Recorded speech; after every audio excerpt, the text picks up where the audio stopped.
Hello दोस्तों, स्वागत करते हैं आप सभी का आपके अपने YouTube चैनल जैकपुर पे। तो आज का जो वीडियो है ना वो काफ़ी इंपॉर्टेंट होने वाला है, क्योंकि आज के इस वीडियो में हम लोग सब्जेक्टिव क्वेश्चन का मोस्ट इंपॉर्टेंट सवाल देखेंगे जो जैक बोर्ड ने सजेस्टेड किया था आज से ठीक 1 साल पहले। ठीक है, तो जैक बोर्ड ने जो सवाल सेलेक्टेड करते हैं ना, जो जैक बोर्ड से जहाँ पे सवाल सिलेक्टेड होता है वहीं से एग्जाम में आपका पूछा जाता है। तो आज के इस वीडियो में हम लोग पिछले साल का जितना भी मोस्ट इंपॉर्टेंट सवाल है ना उसको डिस्कस करने वाले हैं और उसको दिखाएंगे कि कौन सा सवाल जो है कितना इंपॉर्टेंट है और किस सवाल को आप इग्नोर कर सकते हैं और कौन से सवाल को आपको इग्नोर बिल्कुल भी नहीं करना है। तो कुल मिलाकर वीडियो काफ़ी इंपॉर्टेंट होने वाला है। वीडियो को छोड़िएगा मत, हो सकता है कि आपने जिस सवाल को छोड़ दिया वही एग्जाम में आ जाएगा।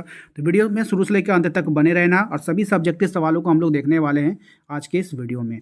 इसके पहले भी हमने 2 वीडियो चैनल पर अपलोड किया जिस पर आप लोगों ने बहुत सारा प्यार दिया, आपने दिखाया, आपने देखा, उसको वॉच किया कि किस किस सवाल को आपको आता है, कौन कौन सा सवाल आपको नहीं आता है। ठीक है, वीडियो ज़्यादा बड़ा नहीं होगा क्योंकि हम इसमें आंसर नहीं दिखा रहे हैं आपको सिर्फ क्वेश्चन से अवगत करा रहे हैं कि अभी तक आप लोगों ने कितना प्रिपरेशन किया है। मिला लो, कौन कौन सा क्वेश्चन आपको आता है देख लो और कौन कौन से क्वेश्चन को आपने छोड़ दिया है वो भी देख लो, क्योंकि वो जैक बोर्ड के नज़रों में है। बोलता नहीं है कि जिसके नज़रों में एक बार चढ़ जाओगे तो बच नहीं पाओगे। तो ये सारा क्वेश्चन जैक बोर्ड के नज़र में चढ़ा हुआ है। क्यों? क्योंकि ये सब सवाल किसने सिलेक्ट किया था? ये सब सवाल सिलेक्ट किया था झारखंड शैक्षणिक अनुसंधान प्रशिक्षण परिषद रांची ने सिलेक्ट किया था। ठीक है, हमने सिलेक्ट नहीं किया या आपके ट्यूशन वाले टीचर ने सिलेक्ट नहीं किया, ये जैक बोर्ड ने सिलेक्ट किया था और ये सब सवाल उनकी नज़रों में चढ़ा हुआ है, वो कहीं से भी एग्जाम में फेंक सकता है। ठीक है, तो चलो आप देखो यहाँ पे सबसे अति लघु प्रश्न में ये जो है क्वेश्चन आपको दिया गया था आपके previous year model question paper में। वियना सम्मेलन की मेजबानी किसने किया था? ठीक है, क्वेश्चन इंपॉर्टेंट है। भारत में प्रथम आधुनिक वस्त्र मिल कब और कहाँ स्थापित की गई? इसका आंसर याद कर लीजिएगा, इंपॉर्टेंट है। खरीफ फसल किसे कहते हैं? और देखो पूछा खरीफ फसल है लेकिन आप रबी फसल भी याद करना। ठीक है, लोकतंत्र की कोई 2 चुनौतियों को लिखना है, इसको देख लीजिएगा। समवर्ती सूची के अंतर्गत कौन कौन से विषय आते हैं? आप देखिए ये क्या पूछा है, समवर्ती सूची। ठीक है, अब एक होता है केंद्र सूची, समवर्ती सूची होता है राज्य सूची। आपको तीनों याद करना है कि तीनों में कौन कौन आते हैं। ठीक है, तीनों याद कर लीजिएगा, एग्जाम में जौन ठोआएगा उसको बना के आना है। ठीक है, मुद्रा को विनिमय का माध्यम क्यों कहा जाता है? ये तो मोस्ट इंपॉर्टेंट सवाल है।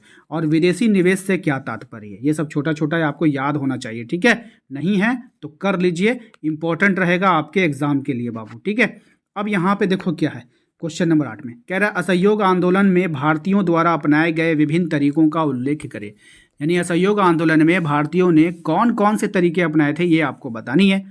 क्वेश्चन नंबर 9 में देखिए कह रहा है पहले विश्व युद्ध के समय भारत का औद्योगिक उत्पादन क्यों बढ़ा? यानी प्रथम विश्व युद्ध जब हुआ तो उस समय भारत का औद्योगिक उत्पादन क्यों बढ़ा, ये आपको बताना था। 10वां सवाल देखिए कह रहा है नवीकरणीय और अनवीकरणीय संसाधनों में क्या अंतर है? ये तो काफ़ी इंपॉर्टेंट है, उम्मीद करते हैं कि आप लोगों ने कर लिया होगा। और लास्ट में हमें कमेंट कर बताइएगा कि कितने सवाल आप लोगों का इसमें कंप्लीट है। ठीक है, 11वां सवाल देखिए दबाव समूह की गतिविधियां लोकतंत्र सरकार के कामकाज में कैसे उपयोगी होती है, ये बताना है। उसके बाद अगर हम बात करें यहाँ पे देखोगे श्रीलंका के समाज में जातीय बनावट की व्याख्या करनी है आपको। ऋण की शर्तों का उल्लेख करना है, ये जो ऋण होती है ना उसकी क्या क्या शर्तें हैं इसका उल्लेख करना इंपॉर्टेंट है।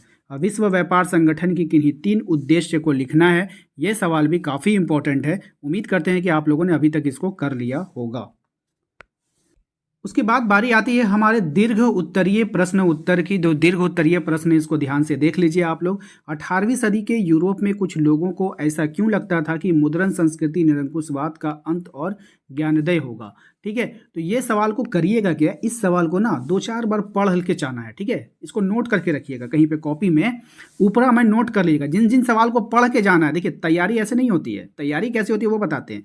जोन सवाल आपका मुंह पे चढ़ता है उसको तो अभी से रट के बैठ जाओ, और जोन सवाल मुंह पर नहीं चढ़ता उसको एक जगह लिख के रखो, उसको एक दिन पहले से सिर्फ स्टडी करके जाना है। जैसे कि कल एग्जाम देने जाना है ना, तो आज स्टडी कर लेना, भोर में जाने से पहले, सुबह में जाने से पहले स्टडी कर लेना।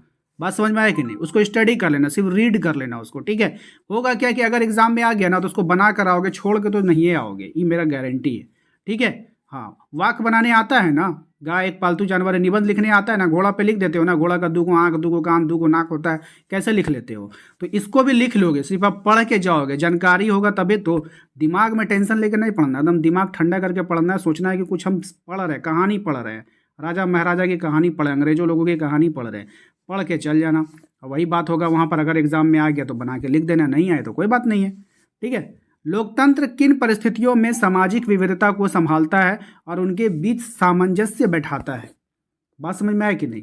तो ये वाला भी सवाल है, इसको भी पढ़ लेना, ये सब पढ़ने में रखना, ये सब उतना इंपॉर्टेंट नहीं है, लेकिन जैक बोर्ड के नज़र में चढ़ा हुआ ये सवाल है, ठीक है, उनकी नज़रों में आ गया है, ठीक है। एक अर्थव्यवस्था में मुद्रा की क्या भूमिका है, विवेचना कीजिए, इसको तो याद कर लीजिएगा। जल दुर्लभता क्या है, जल संसाधन जल संरक्षण कैसे किया जा सकता है, इसको भी याद कर लीजिएगा। मानचित्र में प्रदर्शित खनिज उत्पादन केंद्र पत्तन के नाम का मिलान करना है, हजारीबाग, अजमेर, लॉ एस्क है, विशाखापट्टनम है और मंगलेरू है। ये सबको आपको भारत के मानचित्र में दर्शाना है, ठीक है, ये सबको देख लीजिए आप। तो ये था आज का इतना सवाल, और हमें कमेंट कर कर बताइए कि 19 सवालों में आपका कितना सवाल कंप्लीट है और कितना सवाल कंप्लीट नहीं है, ये हमें कमेंट कर कर ज़रूर बताइएगा। उम्मीद करते हैं कि ये वीडियो आपको पसंद आया होगा। इस तरह के और भी वीडियो पाने के लिए ज़्यादा से ज़्यादा कमेंट कीजिए, हम ज़्यादा से ज़्यादा कोशिश करेंगे कि जैक बोर्ड के नज़रों में जो भी सब्जेक्टिव सवाल उनके मॉडल पेपर में आया हुआ है वो सब हम आपके सामने रख दें। तो मिलते हैं हम लोग अपने अगले वीडियो में। Thank you.